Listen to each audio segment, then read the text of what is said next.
Kampovanje. Kako bolje iskoristiti ovaj poslednji period toplih dana?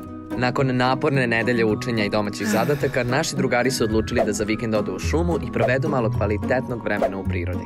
Osim druženja bez interneta, telefona i TV-a, na kampovanju se treba prilagoditi i snaći u svojoj okolini. Sva sreća pa je Ćuri poneo kompletnu opremu, Gudi spremio i više nego dovoljno hrane za ceo vikend, a Pipi...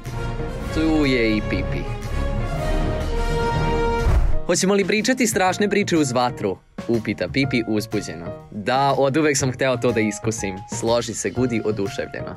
Za to moramo sačekati da padne mrak, namignu im Ćuri. Tako je, a u međuvremenu...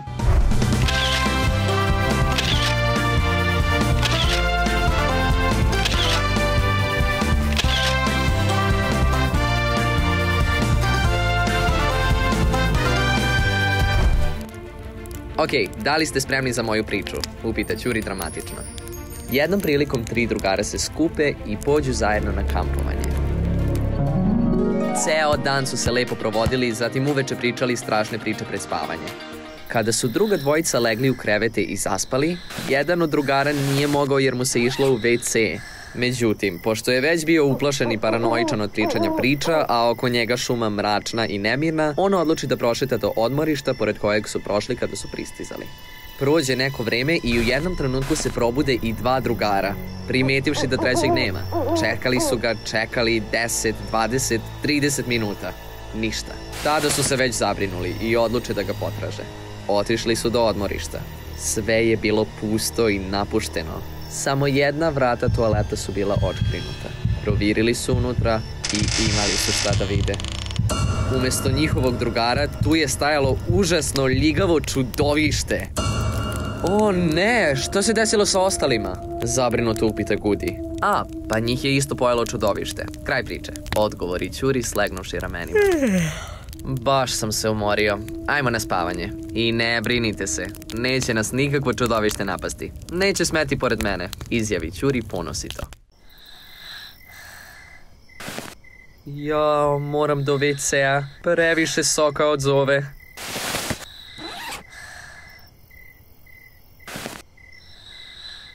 Ćuri, pst, Ćuri, probudi se. Ha? Upita Ćuri ošamućeno. Nema Pipija, šta ako ga se čudovište dočepalo? Uspaničeno će Gudi. Siguran sam da je do...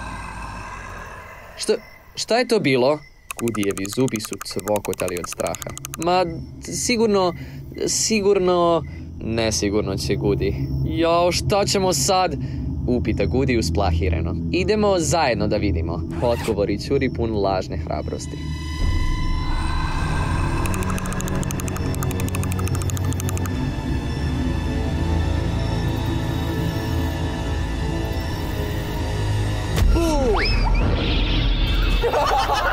To! Uspeli smo! Proslavi Gudi. Šta? Pipi, to si bio ti! Ćuri upita zatečeno. Prešli smo te! Sada moraš da priznaš da nisi tako hrabar kako pričaš. Izjavi pobedonosno Pipi. Priznajem. Dobra vam je fora. Mislim da će Ćuri sledeći put razmisliti malo pre nego što ponovo ispriča svojim prijateljima neku strašnu priču. Da li vi imate neke strašne priče koje biste podelili s nama? Pišite nam dole u komentarima i možda nam baš vaša priča bude inspiracija za sledeću epizodu. Približava nam se Noć veštica. I naravno, pogledajte naše ostale avanture na YouTubeu i zapratite nas na Facebooku, Instagramu i TikToku. Vidimo se!